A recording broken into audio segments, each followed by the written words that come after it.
Different machine elements के design और analysis से पहले हमें डिस्कस करते हैं कि what actually the design and what actually the meaning of the machine design. अच्छा, इंजीनियरिंग डिज़ाइन की अगर हम डेफिनेशन की बात करें, हमारे पास बहुत सारी डेफिनेशंस हैं। हमारे पास जो बहुत बेसिक डेफिनेशन है इंजीनियरिंग डिज़ाइन की, that to produce something. Design basically क्या है, हमारे पास डिज़ाइन की डिफरेंट टर्म्स यूज़ हो सकती हैं। To create something, to innovate something. Like we can not necessarily say कि design is always creating something new that never exist. In fact हमारे पास अगर एक मोबाइल है और मोबाइल के अंदर हम माइनर सी चेंजेस होती हैं, डिफरेंट मॉडल्स आते हैं। लाइक सैमसंग की बात करें तो सैमसंग की एक सीरीज़ कंटिन्यू होती है। तो सैमसंग की सीरीज़ की जब हम उसकी बात करें तो उसकी S1 का फीचर था जिसमें कैमरा की जो स्पेक्स थी वो 12 मेगापिक्सल था। S2 के अंदर फीचर आया कि वो 14 मेगापिक्सल हो गया, साइज में डिफरेंस आ गया, उसकी शेप में डिफरेंस क्रिएट कर दिया।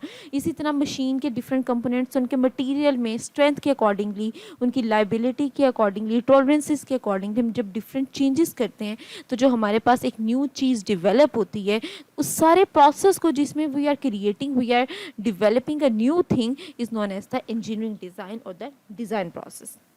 Before going to the detailed discussion of the different phases of design, हमारे पास जो इसका previous knowledge है, लाइक हमने मशीन मटीरियल प्रॉपर्टीज़ की बात करें तो जब हम डिज़ाइन कर रहे होते हैं तो हमारे पास फर्स्ट इंपॉर्टेंट फैक्टर आता है, that is the material properties. अब मटीरियल प्रॉपर्टीज़ में उसकी जो प्रॉपर्टीज़ हैं, like it can be the creep, उसका टेम्परेचर इफेक्ट किस तरह है, मटीरियल की स्ट्रेंथ क्या है, उसकी टेम्परेचर, सीटी, मॉडुलस, प्रोसेसिंग, ये सब प्रॉपर्टीज़ को हम डिस्कस करते हैं। सेकंड, हम जब मटीरियल प्रॉपर्टीज़ को डिसाइड करने के बाद we go to the static failure theories. The static failure theories are basically the bending theory, axial theory, torsion theory, and the distortion energy theory. After analysis on the static failure theories, we go to the fatigue failure theories. Static failure में हम क्या करते हैं, उस component को analysis करते हैं by applying the static force और by keeping the component in the rest position. Then हम उसको एनालिसिस करते हैं फटीग फेलियर का, उसको डायनामिक मूवमेंट देते हुए, उसके ऊपर कुछ फोर्स अप्लाई करते हुए with respect to some time. तो उसके लिए हमारे पास एस-एन डायग्राम आती है, डिफरेंट टाइप की थेरीज आती है जिसको हम एनालिसिस करते हैं। अब ये जो दोनों एनालिसिस हैं, it can be a quantitative analysis और it can be a qualitative analysis. Mostly हम क्वांटिटेटिव एनालिसिस को प्रेफर करते हैं, that is in the form of the equation. ये सब कुछ हम ऑलरेडी डिस्कस करते हैं डिफरेंट सब्जेक्ट्स में। लाइक हमारे जो प्री रिक्विजिट्स होते हैं, मशीन डिज़ाइन होता है, मैकेनिक्स ऑफ मटेरियल होता है, इंजीनियरिंग मटेरियल्स होते हैं, तो ये सारी की सारी चीज़ें हम वहाँ पे डिस्कस करते हैं। इन सब के नॉलेज को कंबाइन हम कहाँ पे करते हैं, उसको इम्प्लीमेंट करते हैं in the design phase, that is known as the machine design. Before going to the detailed discussion, the main topic is the strength and the stress. अब किसी भी चीज़ को डिज़ाइन करते हुए we are discussing the two main properties. One is the strength and second one is the stress. अब strength हमारे पास क्या है, let's say मेरे पास एक ब्लॉक है। अब इस ब्लॉक के ऊपर हम एक फोर्स अप्लाई करते हैं F। इस फोर्स अप्लाई करने की वजह से there is some change in properties, like वो प्रॉपर्टीज़ में चेंज आते हैं कि ये एलोंगेट करके इस पोजीशन पे आ जाती है।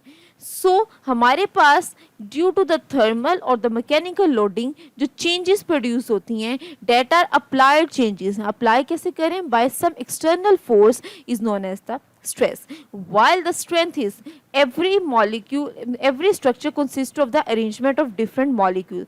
So जब इन molecular change आता है, इनकी arrangement में change आता है during the treatment, वो treatment heat treatment हो सकते हैं, उस दौरान जो change आएगा उस change को bear करने की जो capacity है, that is known as the strength. So strength is the capacity and stress is the applied force.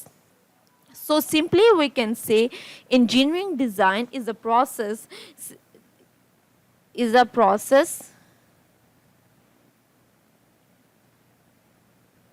that what we want to achieve and how can we achieve it. Like मेरी requirement थी, एक manufacturer मुझे कहता है हमें एक ऐसी device बना के दें जो कि या एक ऐसा कंपोनेंट बना के दें जिसके थ्रू हम एक पेपर के ऊपर लिख सकें। अब देखिए पेन की डेवलपमेंट, हमें पहले पेन नहीं पता था, हमारे पास पेन की डेवलपमेंट के पीछे पूरा एक प्रोसेस था। अब हमारी डिमांड आई, हमने उसको एक वुड के पीस के साथ उसको तराश के उसको एक पेंसिल बनाई, पेंसिल से हमने उसको एक पेन की फॉर्म में लेके आए। तो बेसिकली हमारी रिक्वायरमेंट क्या थी कि we want to write on the paper. So हमारी इस रिक्वायरमेंट को देखते हुए हमने क्या किया, एक कंप्लीट प्रोसेस किया। So the process is known as, ये प्रोसेस आता है हमारे पास, इस प्रोसेस को हम क्या कहते हैं, we call it is as the engineering design. Also, there are so many definition in the dictionary of Webster's. The definition of engineering design is to fashion after a plan. We can see हमारे पास ये definition complete है, और अगर नहीं complete तो इसमें क्या missing है, इसको हम देखते हैं। अच्छा, the essential fact design is to create something that has never been. तो एक हमारे पास क्या है इसकी definition की, design is to create something that has never been. It means हमने उसके अंदर कोई ऐसी इनोवेशन की है, या हमने कोई ऐसी जीरो से हमने कोई चीज़ डेवलप की है जो कि ऑलरेडी एग्जिस्ट नहीं करती। इंजीनियरिंग डिज़ाइन हमारे पास क्या है, एसेंस जो है इंजीनियरिंग का, हम सिंपली कह सकते हैं कि एक इंजीनियरिंग जो है या एसेंस है जो इंजीनियरिंग का, वो किसके ऊपर बेस कर रहा होता है, डिज़ाइन के ऊपर बेस कर रहा होता है। अगर आप इंडस्ट्री में जाएं तो we have different type of, हम आगे कैटेगरीज होती हैं इंजीनियर्स की, डिज़ाइन इंजीनियर होता है, प्रोजेक्ट इंजीनियर्स होते हैं, फिर इसी तरह मेंटेनेंस के लिए स्पेसिफिकेशंस होती हैं। बट ओवरऑल हमारे पास हर प्रोसेस पे जाने से पहले जो चीज़ मेन हमें जिसे फेस करना पड़ता है, that is the design.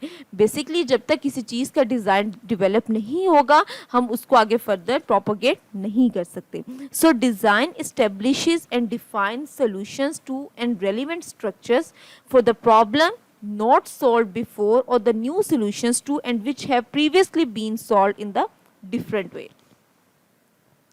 Engineering design also we can say different, हमारे पास जो सब्जेक्ट्स हैं उसके अंदर डिज़ाइन की डिफरेंट डेफिनेशन है। साइंस में हमारे पास क्या डिफरेंट टाइप की टेक्निक्स की हम बात करते हैं। आर्ट के अंदर हमारे पास is best learn by doing the design, और फिर discovery is getting the first sight और the first knowledge of something. We can discover what has already existed but has not been known before. अच्छा, उसके बाद हम बात करते हैं इंजीनियरिंग डिज़ाइन के, what is good design and what is the bad design. हमारे पास जब हम कोई भी कंपोनेंट डिज़ाइन कर रहे होते हैं तो टू मेन रिक्वायरमेंट्स होती हैं। First is the analysis, second one is the synthesis. अब एनालिसिस के लेट से मैंने ये एक पार्ट डिज़ाइन किया, अब एनालिसिस में मैं क्या करूँगी, इस पार्ट को we have to broke down into very smaller part. अब यहाँ पे इसको स्मॉलर पार्ट में ब्रोक डाउन करके हम क्या करेंगे, हर एक कंपोनेंट के ऊपर फोर्स अप्लाई करके इसका एनालिसिस करेंगे, एंड द फाइनल रिजल्ट्स हमें बताएंगे कि आइदर हमारी रिक्वायरमेंट को फुलफिल कर रहा है या नहीं कर रहा है। लेट से मैंने एक ब्रिज डिज़ाइन किया, अब ब्रिज डिज़ाइन में हमने क्या किया, हमने कहा जी ये ब्रिज जो है इसके हर यहाँ पे मैक्सिमम 100 न्यूटन की फोर्स बेयर कर सकता है। अब हमने इसके हर कंपोनेंट पे चेक किया कि हर कंपोनेंट क्या हर पॉइंट 100 न्यूटन की फोर्स एग्जिस्ट कर रही है वहाँ पे और वो बेयर कर रहा है या नहीं। अब लेट से हमने देखा कि जैसे ही फोर्स यहाँ पे मिडल में हमने 100 न्यूटन का फोर्स अप्लाई की तो ब्रिज जो है वो ब्रेक हो गया। इट मीन्स अवर एनालिसिस यहीं पे स्टॉप, यहाँ हमारा जो एनालिसिस है वो यहीं पे स्टॉप कर जाएगा और हम उसके फर्दर उसमें डिज़ाइन में इम्प्रूवमेंट्स लेके आएंगे। So this stage is known as the analysis, decomposing the problem into the manageable parts. Second हमारे पास एनालिसिस के ऑपोजिट क्या आता है, सिंथेसिस आता है। एनालिसिस में we have to broke down into the smaller parts, while in synthesis we have to join all the smaller component to make a larger part to identify either these component, either the larger component that we are formed by the smaller part can bear the required forces, और हम simply कह सकते हैं कि क्या वो हमारी requirement को फुलफिल कर रहा है या फिर नहीं कर रहा। सो हमारे पास गुड डिज़ाइन और बैड डिज़ाइन का कहाँ पे हम उसको फाइंड आउट करते हैं, on the basis of analysis and the synthesis. Okay, so final design, हम इंजीनियरिंग डिज़ाइन में फाइनल डिज़ाइन हमारे पास क्या है कि कुछ करेक्टरिस्टिक्स होते हैं। करेक्टरिस्टिक्स को हम लेटर ऑन डिस्कस करते हैं, बट जो मोस्ट कॉमन करेक्टरिस्टिक्स हैं that it is the best most efficient. अब ये कैसे पता चलेगा कि हमारा डिज़ाइन बेस्ट है या मोस्ट एफिशिएंट है? Definitely with the passage of time. तो उसको हमने, हमारे पास जो रिजल्ट्स आते हैं वो एनालिसिस से रिजल्ट्स आ जाते हैं, बट उन रिजल्ट्स की प्रैक्टिकल इम्प्लीमेंटेशन हमारे पास कैसे होती है, with the passage of time. हमारे पास जब डिज़ाइन होता है तो मोस्टली डिज़ाइनर्स जो कहते हैं एक hopeful, okay, his design will work, but to make it sure कि definitely this design will work is based on the process of analysis. हमारा एनालिसिस कितना करेक्ट है, हमने उस एनालिसिस में उस कंपोनेंट्स को कितने स्मॉलर पार्ट्स में, मैशिंग जिसे हम कह सकते हैं कि हमारी मैशिंग कितनी एक्यूरेट है, और उसके अकॉर्डिंग हमने फोर्सेस की जो एप्लीकेशन है वो जितनी एक्यूरेट होगी उतनी उसकी हमारा डिज़ाइन जो है उतना एक्यूरेट होगा, और डेफिनेटली उसकी एफिशिएंसी जो है वो इंक्रीज़ होगी। हमारे पास कहते हैं engineering design extend beyond the boundaries of science. अच्छा, अब हमारे पास टू मेन टर्म्स हैं, एक है design and second one is the science. Confusing है दोनों टर्म्स। हमारे पास साइंस क्या है, एक साइंटिस्ट क्या करता है कि उसने लाइफ टाइम के अंदर एक ऐसी चीज़ इन्वेंट करनी है जो कि पहले एग्जिस्ट नहीं करती। लाइक न्यूटन की अगर हम बात करें, Newton has invented the 3 laws of Newton. Now based on the 3 laws of Newton we have design so many things. So scientist की एजम्पशन की बेस में we can design so many, we can produce so many design. So हमारे पास scientist और design, scientist हमारे पास base है, science और डिज़ाइन उसके क्या है, फर्दर फिनोमिना है। सो बेसिक डेफिनेशन हम इसकी कहते हैं set of decision making process. अब डिसीजन किसके बारे में होता है? डिसीजन आता है हमारे पास के इंफॉर्मेशन के, हमने जो इंफॉर्मेशन ली है, either this information is correct और नॉट, डेटा इंफॉर्मेशन या फिर हम डेटा, कि हमारे पास जो हमने डेटा कलेक्ट किया है, जो इंफॉर्मेशन है, क्या वो इंफॉर्मेशन और डेटा करेक्ट है या नहीं है, और क्या वो डेटा सफिशिएंट है या नहीं है। And activities to determine the form of an object. Then हमने जो डेटा कलेक्ट किया है उसके ऊपर कौन कौन सी एक्टिविटीज, अब एक्टिविटीज को अगर हम इंजीनियरिंग की टर्म में बात करें, data the processes. So what type of the processes to be done on that information or data so that we can extract the required amount of exact information for the design in the form of an object given the customer desired function। और finally हमारे पास क्या आ जाता है, जो satisfaction होती है, that is at the end of the consumer। So design is basically the link of creator to the consumer. Creator ने क्या करना है, जब तक क्रिएटर अपनी 100% एफिशिएंसी के ऊपर मैक्सिमम पॉसिबली गुड डिज़ाइन करेगा, तो उसका एंड पर्पस क्या होना चाहिए, टू सेटिस्फाई द कंज्यूमर। तो बेसिकली हमारे पास डिज़ाइन का process it lies between creator and the consumer. Next is the phases of the design. Basically, there are 3 different phases. First one is the function, next one is the design, and third one is the form. अब हमारे पास function क्या है basically? Function हमारे पास सबसे पहले किसी भी चीज़ को डिज़ाइन करते हुए, कंपोनेंट को डिज़ाइन करते हुए, what we have to do, we have to identify the problem. अब वो प्रॉब्लम क्या है, उस प्रॉब्लम के अंदर डिफरेंट कॉन्स्ट्रेंट्स आती हैं हमारे पास। उन कंस्ट्रेंट्स में हमारे पास क्या है कि हमने कंट्रोल है। अगर हम जनरली एडवर्ब्स की बात करें, डाटा रिलेटेड टू प्रॉब्लम, उनको हम आगे देखते हैं कि हम उनको आइडेंटिफाई कैसे करते हैं। होल्ड है, मूव, प्रोटेक्ट एंड स्टोर। इन सब प्रॉब्लम आइडेंटिफिकेशन के बाद we go to the decision making process. ये सारा हमारा फंक्शन के basically it is the data collection form, it is the data collection phase. इस डाटा कलेक्शन फेज के बाद हम किस फॉर्म में जाएंगे, थर्ड फेज में जाएंगे, that is the design phase. It is basically the decision. अब जो हमने डाटा कलेक्ट किया उसके बेस पे हमने डिसीजन लेना है कि आइदर हमें ये इंफॉर्मेशन किस वे में लेके जानी चाहिए। हमें ये लेट्स से हमने एक पार्ट डिज़ाइन करना था, वो पार्ट सिलेंड्रिकल होना चाहिए, स्फेरिकल होना चाहिए, स्क्वायर होना चाहिए। तो हमने जो इन्फॉर्मेशन कलेक्ट की उसकी बेस पे हमने एक डिसीजन लिया। उस डिसीजन के बेस के ऊपर हमने क्या किया, फॉर्म किया। अब उस फॉर्म के अंदर सबसे पहले हमारा क्या आएगा, मटीरियल सिलेक्शन। मटीरियल सिलेक्शन के बाद मैन्युफैक्चरिंग प्रोसेस सिलेक्शन आएगा। मैन्युफैक्चरिंग प्रोसेस सिलेक्शन के बाद हमारे पास उसका साइज, कॉन्फ़िगरेशन, सब चीज़ें हमने कहाँ पे बेसिकली फॉर्म कर ली, डिज़ाइन फेज के अंदर उसको फाइनलाइज कर लिया। इन सब के बाद हमारे पास एंड प्रोडक्ट जो होगी that will goes to the consumer और the customer, and if it satisfied the customer और ये मार्केट में एक अच्छी जगह बना लेती है तो हमारे पास हमारा डिज़ाइन क्या हो जाएगा, सक्सेसफुल हो जाएगा। So basically the process of engineering design lies between material manufacturing and the mechanics. First हमारे पास मटेरियल सिलेक्शन, मैन्युफैक्चरिंग सिलेक्शन, उसके प्रोसेस की सिलेक्शन. अब मटेरियल की अगर हम सिलेक्शन की बात करें, हमारे पास एक ही कंपोनेंट जो है we can produce it by different material. अब वो डिफरेंट मटेरियल्स को आइडेंटिफाई करेंगे based on the strength, based on the capacity, based on the fatigue, based on the different properties of the material. Then हम manufacturing process की बात करते हैं. Let's say अगर एक हमने हैमर बनानी है, it can be form by the casting process, it can be form by the forging process.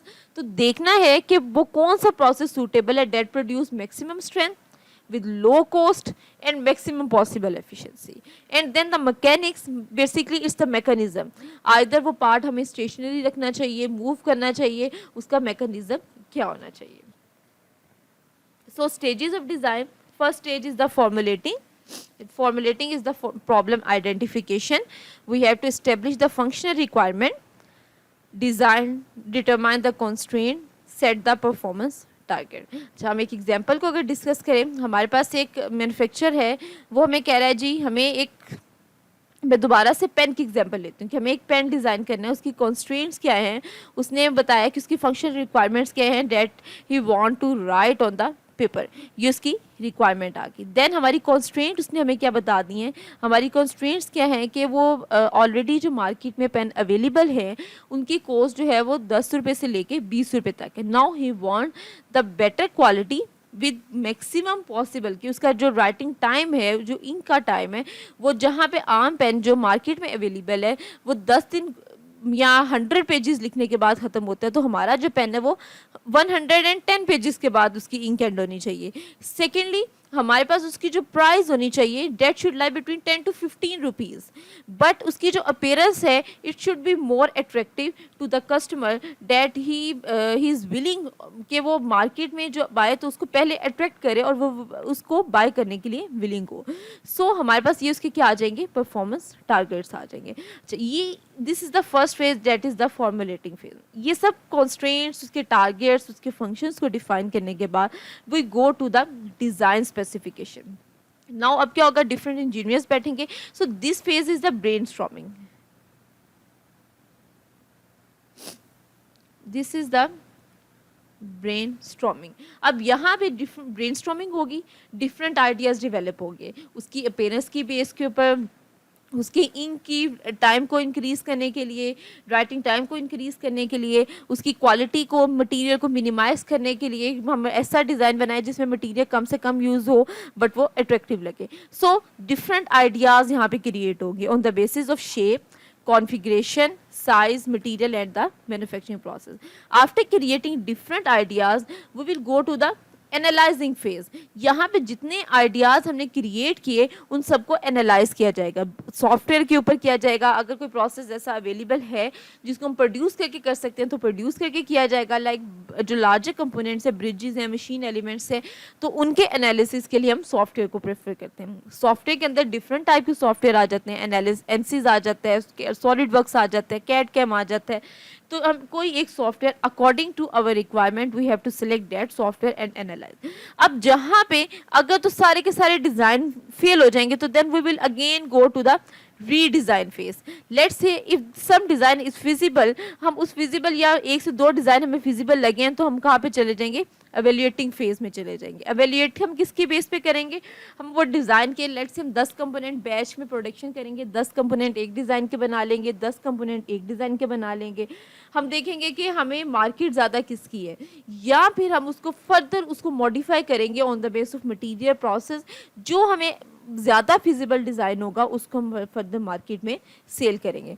So finally हमारे पास जो बेस्ट ऑल्टरनेटिव डिज़ाइन होगा डेट मीट्स द कैंडिडेट और the customer specification will go to the market और will go to the for the manufacturing process.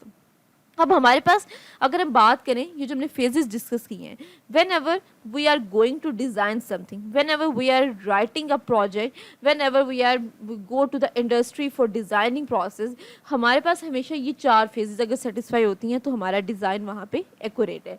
Being a student, अगर आप ये 4 phases को ओवरकम कर लेते हैं, इनको एग्जैक्टली प्रोड्यूस कर लेते हैं, तो आपका डिज़ाइन जो है वो उसको हम कहेंगे कि हमारा डिज़ाइन जो है वो एक बेटर डिज़ाइन है या फिर गुड डिज़ाइन है। सेकेंडली, यहाँ से इस पूरे प्रोसेस से we have can derivate an other definition of the design, that design is the iterative process. अब यहाँ से देखिए हमारे पास we can create multiple iteration and based on these iterative process we have to design some new things. हमारे पास ये देखिए अब next stage design के बाद हम अगर एनालिसिस की बात करें, we have two type of analysis. हमारे पास इक्वेशंस बनती हैं जिनमें एक ही हमारे पास जिसमें नंबर ऑफ इक्वेशन और नंबर ऑफ अननोन्स जो हैं वो इक्वल होते हैं. सेकंड हमारे पास आता है नंबर ऑफ अननोन्स जो है वो नंबर ऑफ इक्वेशंस के इक्वल नहीं होता. तो हमारे पास डिफरेंट टाइप के सोल्यूशंस जनरेट होते हैं. डिटर्मिनिस्टिक सोल्यूशन होता है, स्टोकास्टिक सिमुलेशंस होती हैं. तो based on that analysis and simulation we can create different type of results. So हमारे पास engineering analysis क्या है? Predict the behavior of the solution. वो हमारे पास उसको हम क्या कहेंगे? Simply we call this is the engineering analysis. So staging of analysis हमने देखा. एनालिसिस की स्टेजेस क्या आती हैं? फॉर्मुलेटिंग, तो हमारी वही फर्स्ट स्टेज है प्रॉब्लम आइडेंटिफिकेशन. अब एनालिसिस में हम इसको किस तरह फॉर्मुलेट डिस्कस करते हैं. अब हमने लेट्स से हमने वो ब्रिज डिज़ाइन किया था, ब्रिज को हमने सॉफ्टवेयर में इसका 3D मॉडल बनाया, अब इसको सॉफ्टवेयर में पुट किया. अब सॉफ्टवेयर के अंदर डालने के बाद हमने सबसे पहले इसके ऊपर कॉन्स्ट्रेंट्स अप्लाई करनी है. लेट्स से लोड कहाँ पे अप्लाई होगा? ये ब्रिज जो है उस किस पॉइंट से फिक्स होगा, उसके बॉटम के ऊपर कितनी सपोर्ट्स लगी होंगी, ये सब चीज़ें हमने फॉर्मुलेटिंग स्टेज में आ जाएगी. देन हमारे पास क्या आएगा? सॉल्विंग में. सॉल्विंग में आने के बाद हम देखेंगे हम इसको मैश किस तरह क्रिएट करते हैं. आइदर हम बहुत स्मॉलर मैश क्रिएट करते हैं या फिर हम लार्जर मैश क्रिएट करते हैं. मैशिंग क्रिएट करने के बाद हमारे पास यहाँ पे लेट से 1000 इक्वेशन बनती हैं. इक्वेशन 1000 है और अननोन हमारे पास क्या है वो इससे भी लेट से वो 1100 है. तो हम इनको सॉल्व करेंगे या फिर हमारे पास ऑप्शन क्या हो सकती है? 1000 इक्वेशन है और 1000 ही हमारे पास क्या है? अननोन से. तो वहां से ये सॉल्विंग फेज में आ जाएगा. सॉल्विंग के बाद वो क्या करेगा? चेकिंग करेगा. चेकिंग में हमारे पास क्या होता है? उसकी वैलिडिटी, एक्यूरेसी और प्रिसीजन को चेक करते हैं. अब वैलिडिटी कैसे चेक करते हैं कि आइदर इससे पहले कोई मॉडल बना based on material, based on process, based on analysis, तो हम उसके साथ रिजल्ट्स को कंपेयर करते हैं, वैलिडेट करते हैं. या फिर हम उसको उसकी एक्यूरेसी और प्रिसीजन चेक करते हैं कि हमारा सोल्यूशन जो है वो आइदर 2 डेसिमल तक है, 3 डेसिमल तक है, तो हम नंबर ऑफ डेसिमल्स को इंक्रीज करते हैं to check the accuracy and the precision of the solution. Complete जो है वो डिज़ाइन का प्रोसेस, उसका एनालिसिस उसको हम डिफाइन करते हैं. अब इनके बेस पे हम डिफरेंट आगे केस स्टडीज़ को डिस्कस करते हैं कि based on these processes, based on these phases, how can we study और how can we analyse different type of design. Thank you.